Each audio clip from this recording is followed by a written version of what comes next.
Boa noite, muito obrigado pela presença de todos vocês. Deixando um pouco de lado nossas limitações técnicas, estamos hoje com mais uma super live. Eu gostaria de, mais uma vez, agradecer a Carolina Pellegrini, mais conhecida como a Carol.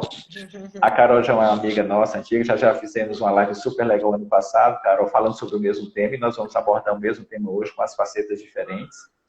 Eu queria lembrar para vocês, pessoal, que abril é um mês chamado Abril Marrom, porque ele se dispunha a prevenir, ou pelo menos conscientizar as pessoas com relação às principais doenças responsáveis pela cegueira, né, no nosso meio. E, Carol, eu estava dando uma olhada, a gente tem basicamente 5 causas mais importantes de cegueira no nosso meio. A primeira e mais comum delas, Carol, são as ametropias. Infelizmente, existem muitas pessoas que não conseguem ter qualidade de vida adequada porque simplesmente não enxergam. Isso é um problema de utilidade pública, na verdade, né? Porque as pessoas às vezes não têm acesso à saúde ocular. Miopia, hipermetropia, astigmatismo ainda continua sendo uma importante causa de dificuldade de enxergar nosso meio. Aí nós temos algumas outras. Catarata é uma causa importante, retinopatia diabética, degeneração macular relacionada à idade e, finalmente, glaucoma, que é o tema da nossa live. Pessoal, só lembrando para vocês que a intenção da nossa live é compartilhar conhecimento e experiência de qualidade com pessoas que são formadoras de opinião, tá bom? E hoje nós contamos com a presença da Carolina. Relembrando rapidamente, a Carol, amiga antiga nossa, ela fez graduação, residência lá na Universidade Federal de São Paulo. Ela começou o doutorado aqui na Escola Paulista, ficou um tempinho lá na Universidade de San Diego, não, São Francisco. Isso, fez um doutorado sanduíche. Isso, na Califórnia. A Carol voltou, defendeu o doutorado dela e você resolveu ingressar no pós-doutorado, não é isso, Carol? Terminei o doutorado esse ano, graças a Deus. Ai, que coisa boa, Carol. Então, Carol, eu acho que está fechando um ciclo importante da formação acadêmica dela. E eu lembro, Carol, que eu falei da última vez que eu acho que você tem 2 outros títulos mais importantes. Primeiro, você é esposa e segundo, você é mãe. Eu acho que são os títulos mais importantes. Então, muito bem, pessoal. Nós vamos falar hoje sobre glaucoma, tá bom? Lembrando, Carol, que a nossa audiência são pessoas formadas por não especialistas. Então, a gente usa uma linguagem bem adequada, uma linguagem acessível para facilitar o conhecimento. E a gente vai falar de coisas bem mais simples, tá, Carol? Depois a gente pode até falar de coisas um pouquinho mais complexas, mas vamos falar do início. Carolzinha, lembra só um pouquinho para a gente, assim, anatomia do nervo óptico, e fala um pouquinho do seio camerular para a gente, de maneira bastante simples, para o pessoal entender o que é glaucoma. Tá, então vamos lá, pessoal. O glaucoma é quando ocorre um desbalanço, né, entre a produção do humor aquoso, que é o líquido de dentro do olho, e a drenagem. Então, todo dia a gente tem uma produção de um líquido que preenche boa parte do nosso olho, e a gente tem um ralo, como se fosse um ralo de chão, que é para onde o líquido vai embora. Então, esse nome que o Charles colocou de seio camerular é a região realmente de drenagem e de escoamento dessa região. Muitos pacientes com glaucoma, eles têm não só a produção aumentada do líquido de dentro do olho, mas um problema na drenagem, no ralo desse olho. Por isso que alguns tratamentos de glaucoma, o tratamento é nessa região do seio camerular. Então, quando a gente faz um exame no consultório para avaliar esse ralo do olho, a gente está examinando exatamente essa região onde o líquido está indo embora. E aí ele vai dizer qual que é o sobrenome do nosso glaucoma, né? Isso. Joia, perfeito. Então, na verdade, é o desbalance entre entrada e saída de líquido dentro do olho, não é isso, Carol? Basicamente isso. Ou às vezes está produzindo muito, às vezes está escoando um pouco. Muito bem. Ô, Carol, o glaucoma geralmente acomete mais de maneira individual um olho, ele pode acometer os 2 olhos ao mesmo tempo ou de maneira diferente e assimétrica? Isso é uma pergunta muito frequente da nossa audiência.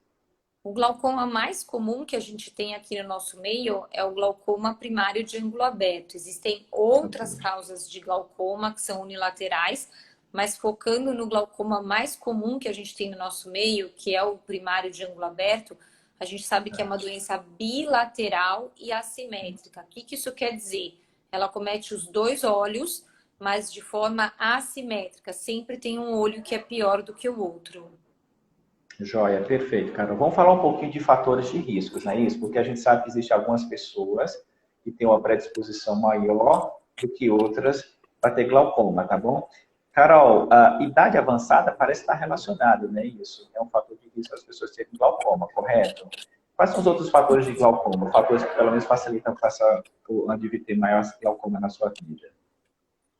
Existem vários fatores de risco. E por que que a gente sempre Isso. pensa nos fatores de risco quando a gente está examinando um paciente? Porque a doença ela é extremamente silenciosa, né, Charles? Então, É quando o isso. paciente vem para o Exato. nosso consultório para fazer um óculos ou por uma queixa comum de irritação ou de algum olho seco, que a gente tem muito na pandemia, a gente pergunta algumas coisas na anamnese, no questionamento do paciente, que vão levantar alguns sinais de alerta para a gente suspeitar de Ok. glaucoma.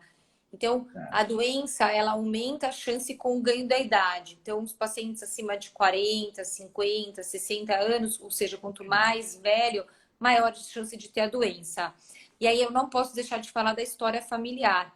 Todos os Ok. pacientes que têm pai, mãe ou irmãos, ou seja, parentes de primeiro grau, eles precisam ser investigados e rastreados para a doença.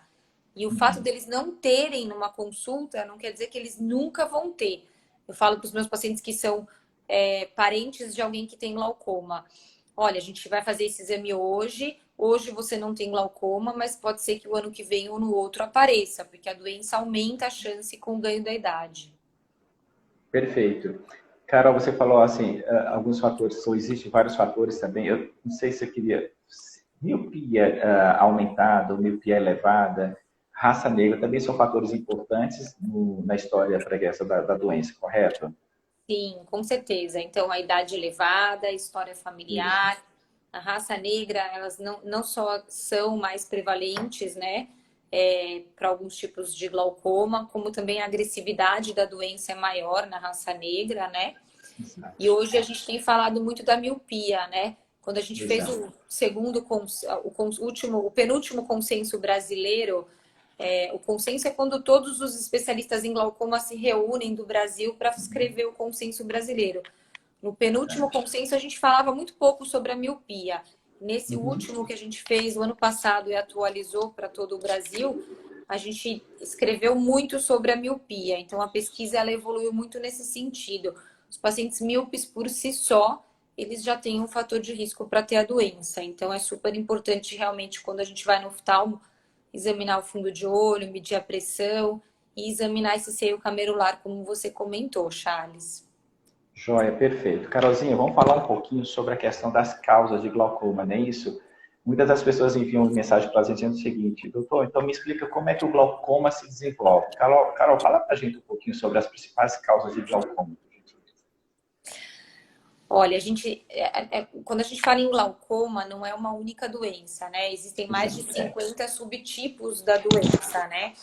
Então, a causa principal é uma causa genética. Então, quando você herda essa genética da família, existe um desbalanço, como a gente comentou, na produção e na drenagem desse Ok. líquido. E a pressão começa a subir, uma pressão individualizada de cada paciente, e começa a lesar. A gente começa a ter morte das células responsáveis pela visão, que são os neurônios que estão ali atrás. Mas existem outras causas, por exemplo, diabetes descontrolada dá um glaucoma super grave relacionado à diabetes, não à genética. Uhum. Trauma, bolada, acidente de carro, briga, você pode causar um trauma e um glaucoma pós-traumático. Uhum. Alguns usos de medicações como corticoide. O corticoide é o principal, mas existem uma série de medicações que Isso. podem fazer o paciente desenvolver a doença. Joia, perfeito, excelente, Carol. Você falou previamente a respeito do glaucoma ser uma doença silenciosa, né? Eu queria que você comentasse então com a gente como é que a pessoa pode perder a visão com glaucoma. Quais são os principais sintomas do glaucoma, né? Ou geralmente o paciente, Carol, ele só procura assistência médica oftalmológica quando ele se dá conta que a visão já está bastante comprometida e até às vezes de maneira irreversível, né? Fala um pouquinho para a gente sobre os sintomas do glaucoma. É exatamente o que você comentou ali no começo, os dados epidemiológicos que você deu. Se você pensar entre causas de cegueira, existem inúmeras, mas se você pensar na Exato. principal causa de cegueira irreversível, o que isso quer dizer? Que você não adianta É. você operar o paciente que você não consegue recuperar a visão. O glaucoma hoje é a principal causa de cegueira irreversível no mundo. E por que que a gente tem tantas pessoas cegas hoje em dia com a doença? É uma doença extremamente silenciosa, que faz o paciente procurar o oftalmologista. Então, Não espere que você ou que o seu parente tenha dor, olho vermelho, coceira, secreção, nada disso. É um paciente que vai em busca de um óculos ou um paciente que vai por alguma outra queixa e felizmente encontra um oftalmologista que resolve fazer o exame oftalmológico completo desse paciente. E aí ele vai medir a pressão, vai ver o fundo de olho, vai pedir outros exames auxiliares que pode não ter no consultório, e sim em clínicas, e aí sim ele faz o diagnóstico. E aí, fazendo o diagnóstico de forma precoce, seriando os exames, acompanhando os pacientes e tratando de forma precoce, você consegue retardar a progressão da doença, estabilizar a doença e fazer com que o paciente não fique cego. Então, por que a gente tem tanta gente cega hoje por conta do glaucoma? Por dois motivos. Primeiro é a característica da doença, não tem nenhum sinal de alerta que faz o paciente procurar o oftalmologista precocemente.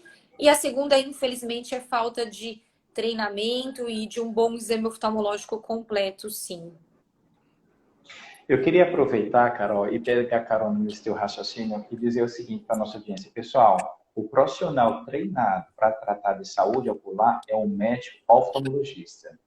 Infelizmente, cara, nós sabemos que existem outros tipos de profissionais que estão querendo exercer ou defender o exercício da saúde ocular que não seja médico oftalmologista. Nós, médicos oftalmologistas, nós somos treinados e estamos habilitados para tratar esse tipo de pacientes exatamente por causa disso. Às vezes, um indivíduo, Carol, ele não é formado, ele não é médico, e ele se dispõe a fazer esse tipo de tratamento, e ele não tem o treinamento e a formação adequada, nem muito menos os equipamentos, nem as ferramentas necessárias para esse diagnóstico precoce, exatamente pelo fato que você falou que é uma doença silenciosa, gente.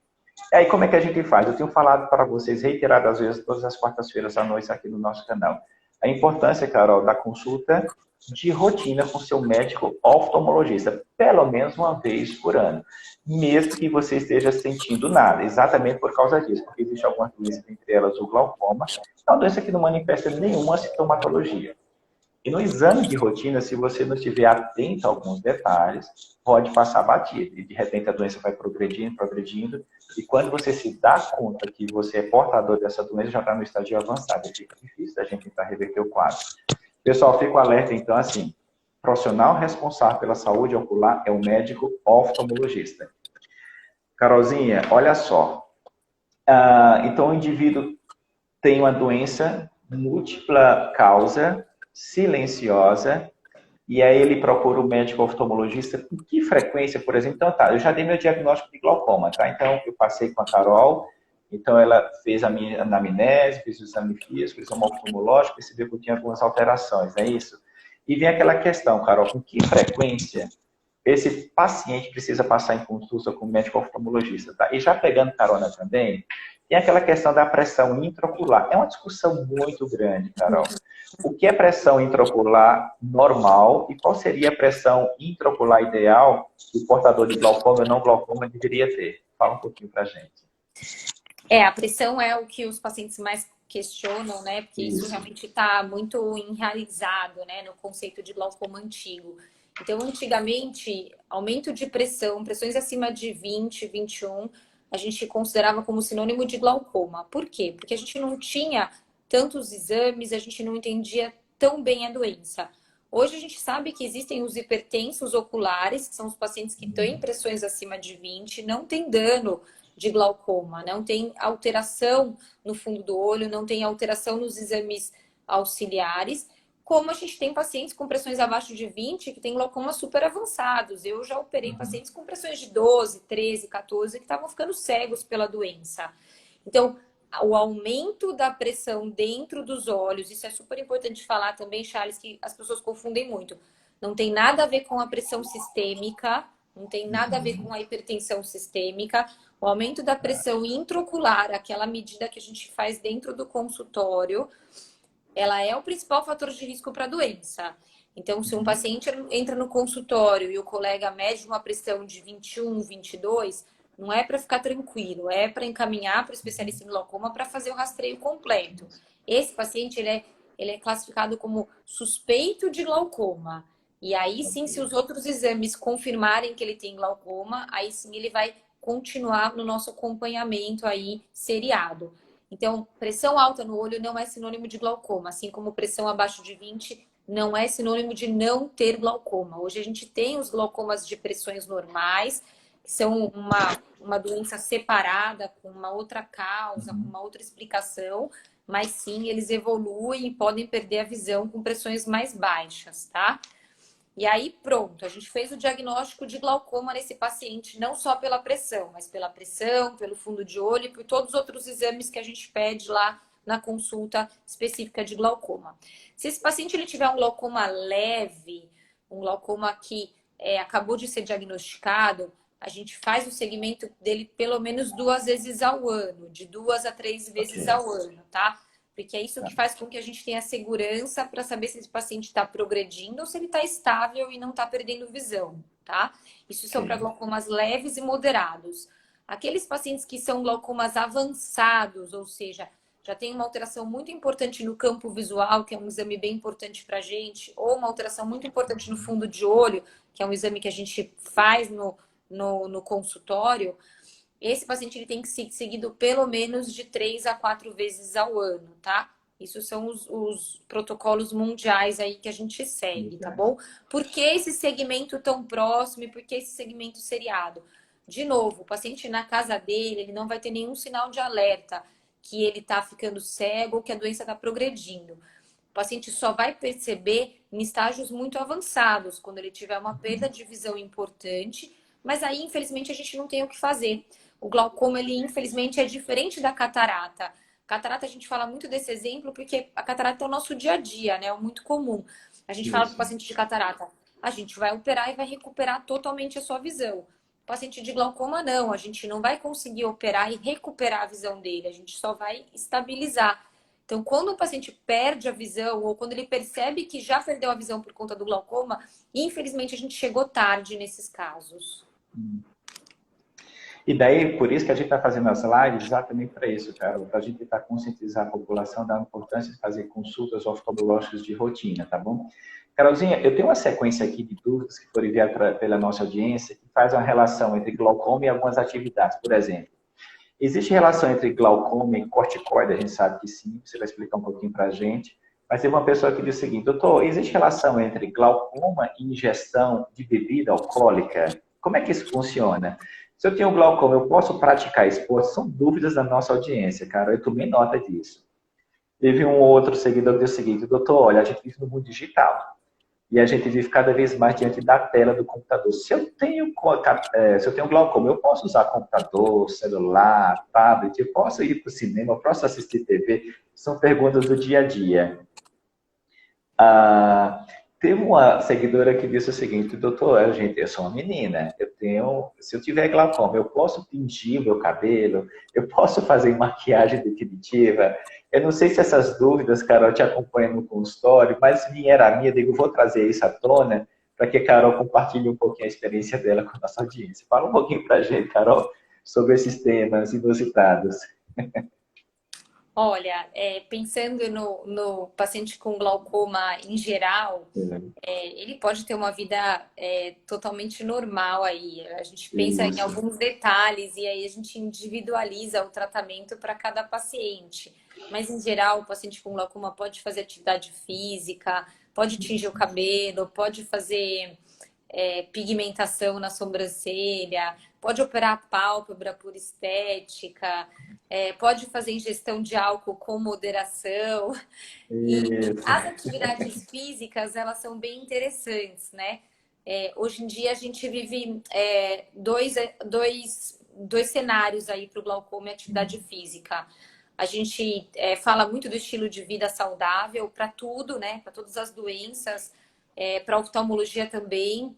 Para o glaucoma, a gente tem alguns estudos aí até falando de melhora de estilo de vida e melhora da perfusão do nervo óptico, como meditar, a prática de meditar. Saiu um estudo super bem desenhado em revistas muito boas e de muito respeito e prestígio na literatura, mostrando que você controlar o seu cortisol, né, que é o hormônio do estresse, você consegue diminuir aí um pouco até da sua pressão intraocular. Claro que nunca substituindo o tratamento medicamentoso ou cirúrgico, mas fazendo uma terapia adjuvante. Então, sim, a atividade física ela é super benéfica nesse sentido, mas por exemplo, se você tiver casos muito pontuais, mas se você tiver um caso de um glaucoma muito avançado e for praticante de yoga, fazer muito tempo aquelas posições invertidas de cabeça, aí talvez não seja tão aconselhável. Já tem alguns relatos de caso mostrando que você pode ter uma piora da perfusão e uma progressão aí do glaucoma. Mas são estudos, relatos de casos e casos pontuais. Em geral, você pode ter uma vida super saudável e uma vida totalmente normal. Hoje, como alternativa para alguns casos, antes da primeira opção do colírio, do tratamento medicamentoso, a gente tem alguns lasers. A gente tem, por exemplo, a trabeculoplastia seletiva, que é um laser que eu gosto muito, que é a minha terapia de primeira escolha aí no consultório, que você pode iniciar o tratamento do glaucoma com um laser, uma sessão, e você pode deixar ele independente até do uso do colírio. Você pode postergar a introdução do colírio, que para alguns pacientes é bem desconfortável, né? Então, graças a Deus, a gente está evoluindo muito na terapêutica da doença. Joia. Carolzinha, outra pergunta inusitada que me veio à tona agora. Glaucoma passa de um olho para o outro? Pergunta da audiência, Carol. Aí a gente volta a falar o que a gente falou, né? Assim, é uma doença, pensando na principal causa de glaucoma no nosso meio, tá, gente? Existem glaucomas unilaterais de causas secundárias, tá? Mas pensando na principal causa de glaucoma no nosso meio, que é o glaucoma primário de ângulo aberto, não é que ele passa de um olho para o outro, ele já nasce de forma bilateral, ele já nasce nos dois olhos. É que sempre tem um olho que é mais avançado que o outro, então a gente já inicia o tratamento nos dois olhos. Então, se você pegar estudos de ressonância cerebral e for olhar a região do córtex visual, que é a região do cérebro que é responsável pela visão, você vai ver que tem uma alteração ali no cérebro. Então, é uma doença bilateral que acomete os dois olhos. É que um é sempre mais, graças a Deus, a maioria das vezes, um é sempre mais leve que o outro. Então, você já tem o sinal de alerta nesse olho que é mais avançado e você já começa a tratar o outro, e o outro pode ser que nunca desenvolva aí um dano visual perceptível, né? Mas não é que ele passa de um olho para o outro, mas ele geralmente é bilateral, ele já nasce bilateral. Muito bem, Carol, vamos caminhar um pouquinho para frente. Vamos falar agora de diagnóstico, tá bom? Então, o paciente chega para o exame de rotina com você. Doutor, eu vim para o exame de rotina e vim trocar meus óculos. Aí, de repente, você começa a fazer o exame oftalmológico, coloca o paciente na lâmpada de fenda, mede a pressão. Opa, a pressão parece estar um pouquinho fora do normal. Mesmo sabendo que pressão isoladamente não é fator por si só suficiente para dar diagnóstico de glaucoma. E aí, então, você faz uma série de outros exames. Lembra que tem que avaliar o seu camerular, depois tem que fazer exame de fundo de olho. Na tua rotina, quais são os exames complementares na anamnese que você costuma usar para diagnóstico de segmento de glaucoma? Então, o paciente chegou no consultório, a gente mediu a pressão, uma pressão suspeita, tá? Uma pressão um pouco mais alta do que o habitual. A gente aí faz sim a suspeita de glaucoma. Aí a gente vai falar para o paciente assim, olha, a gente vai fazer um exame completo e tentar investigar melhor essa suspeita de glaucoma. Nesse momento a gente faz sim a avaliação do seio camerular, que é com uma lente específica, a gente vê, como eu falei para vocês, o ralo de drenagem, para ver como é que tá esse ralo de drenagem. Ele pode mostrar muitas coisas para a gente, ele pode definir o sobrenome do nosso glaucoma, ou seja, o tipo do nosso glaucoma. E a gente vai pedir para o paciente que a gente vai examinar melhor o fundo de olho dele. Então, a gente vai ter que dilatar esse paciente.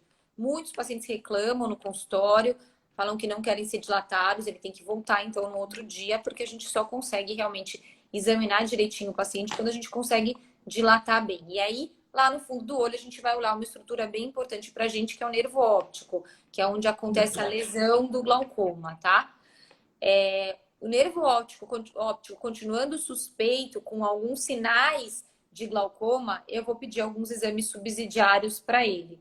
E aí, 3 exames, talvez 3 exames, 4 sejam fundamentais aí para o nosso diagnóstico e principalmente acompanhamento do glaucoma, tá? Um deles é o campo visual, que a gente consegue topografar, ou seja, a gente consegue localizar onde está o defeito. Então, alguns pacientes têm uma perda de visão muito na periferia. Então, ele enxerga muito bem no centro, mas na periferia ele não enxerga. E aí, esse campo visual, ele consegue mostrar exatamente onde está esse defeito. O outro exame muito importante é a retinografia. O que é isso? É uma foto do nervo óptico, é uma foto do fundo do olho. Esse é um dos principais exames para a gente acompanhar o paciente ao longo do tempo. E esse exame, por que ele é tão importante? Porque ele é universal. Se daqui 10 anos eu mudar para o Japão, eu consigo levar essa foto e comparar eu comigo mesma ao longo do tempo. Então, é fundamental a gente ter uma foto desse paciente.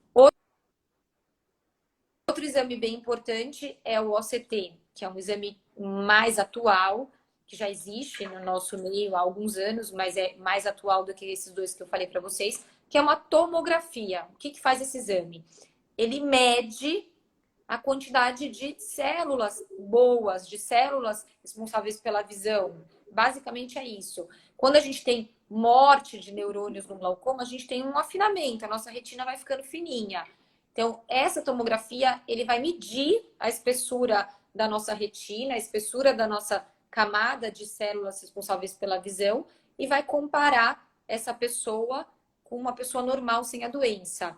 E vai te dizer se tem um afinamento ou não tem. E o quarto exame é a plaquimetria. O que é esse exame? Ele mede a espessura da sua córnea. Então, ele vai te dizer se essa córnea é fina ou grossa e se essa pressão que eu estou medindo ela está um pouquinho hiperestimada ou um pouquinho hipoestimada. Ou seja, ela está um pouquinho mais alta do que eu medi ou um pouquinho mais baixa do que eu medi. Então, esses são os 4 exames auxiliares subsidiários que a gente faz numa consulta específica para glaucoma, além do exame do consultório. Aí, Charles, só para pontuar. Tem pacientes que chegam no nosso consultório com uma pressão linda, com um fundo de olho lindo, com um nervo óptico lindo. Então, eu não vou sair fazendo esse exame em todo mundo, tá? Tem pacientes que não merecem uma investigação maior, porque o exame oftalmológico, o exame clínico desse paciente dentro do consultório está perfeito. Então, eu não preciso pedir um monte de exame, fazer o paciente ficar desesperado, porque está tudo bem, a pressão está boa, o fundo de olho está bom, a história clínica dele não levanta nenhuma suspeita para glaucoma, está tudo bem. Tem paciente que é suspeito de glaucoma, ou pela pressão, ou pelo nervo, pelo exame do fundo de olho. Esses pacientes, esse suspeito de glaucoma, ele merece sim fazer esses exames subsidiários. E tem outros pacientes que eu vou fazer esses exames subsidiários não para dizer se ele tem glaucoma ou não, que infelizmente ele já está muito encacado. A pressão dele já está muito alta, o fundo do olho dele já está muito característico de glaucoma. Aí esse paciente eu vou falar para ele no consultório. Eu tenho certeza que o senhor tem glaucoma, mas a gente vai fazer esses exames mesmo assim para dizer se o seu tratamento é clínico ou cirúrgico ou para saber se ele está progredindo ou não ao longo do tempo. Perfeito. Muito bem, Carolzinha. Então, a gente fez os exames complementares, chegamos à conclusão que o paciente tem glaucoma. Próxima etapa, a gente precisa, então, tratar o glaucoma. E a gente vai dividir em 2 grandes grupos, o tratamento clínico e o tratamento cirúrgico. Pensando no glaucoma mais comum do nosso meio, Carol, como é que você, então, administra os seus pacientes do ponto de vista clínico? E quando o clínico não resolve, como é que você faz o cirúrgico? Você só usa uma droga para tratar? Você faz associação de drogas? Ou você já vai direto, às vezes, para a cirurgia? Ou você faz complemento das 2 opções? Então, vamos lá. A gente fez o diagnóstico do paciente de glaucoma. Eu gosto, né, de seguir bem o que a gente aprende aí na vida acadêmica. Então, eu sigo um degrau após o outro, né? Eu não entro com medicação máxima, a não ser que o paciente realmente esteja numa situação muito crítica. Então, se o paciente tiver condições que eu digo, uma anatomia adequada, eu sempre gosto de indicar a trabeculoplastia seletiva. Esse é um laser muito específico aí do nosso ralo de drenagem. Então, ele consegue postergar um pouco o tratamento clínico com medicação. Ele não é superior ao tratamento clínico com medicação, mas o tratamento clínico com medicação, ele exige uma aderência do paciente, uma conscientização. Ele não pode esquecer, ele não pode viajar e não levar medicação. Lembrando que a gente está lidando com uma doença assintomática no começo. Então, imaginem vocês, que vocês vão para uma consulta de óculos, isso já aconteceu várias vezes comigo. O paciente entrando no consultório para fazer o óculos de perto, só resolveu o problema dele rapidinho, e eu falava para o paciente assim, meu senhor, o senhor tem glaucoma, o senhor pode ficar cego, vem aqui, vamos fazer os exames. Agora, a partir de agora, o senhor tem que passar comigo para o resto da sua vida. o paciente assusta, né? Ele fala assim, É. quem é essa médica louca, né? Que tá me falando Uhum. uma coisa dessa? Eu não tô sentindo nada, eu tô enxergando Nada. super bem, eu só quero meu óculos de perto. Então, você tem que ter uma relação muito boa com o seu médico e com o seu paciente, né? Porque senão ele não vai acreditar no diagnóstico e ele nunca vai usar o colírio. Então, também tem 1 milhão de pacientes que a gente faz o diagnóstico e infelizmente não acredita e volta depois de 10 anos cego ou com uma lesão muito avançada. Então, primeira coisa é sentar com o paciente, dar essas opções. Olha, o tratamento medicamentoso é esse. A gente tem essa e essa medicação. Uma é mais cara, outra é mais barata. Um o senhor vai usar 2 vezes ao dia, outro o senhor vai usar 1 vez ao dia. Uma pode dar olheira, pigmentar a íris, e a sua íris que é clara pode escurecer. A outra não tem efeito colateral nenhum, mas o senhor vai ter que usar de manhã e à noite. Ou propor o laser, que é uma opção muito boa. O paciente entrou com o primeiro tratamento, ele volta depois de 1 mês, 1 mês e meio, para a gente ver se essa medicação ela teve efeito. Porque 20% dos pacientes não respondem a uma determinada classe de droga. E aí a gente tem que trocar a medicação ou associar com outra medicação. Então, lembrando que é super importante uma relação boa com o médico até você acertar a sua medicação, né? E aí você introduziu uma droga, a pressão continua subindo, o glaucoma continua evoluindo, a gente entra com mais uma droga, a pressão continua subindo, a gente entra com uma terceira classe de droga. Existe ainda uma quarta medicação, uma quarta classe de droga. Eu não gosto, a partir da terceira eu já indico realmente o procedimento cirúrgico, porque eu acho que a quarta medicação ela não vai ter realmente um efeito importante na estabilidade da doença, na estabilização da doença.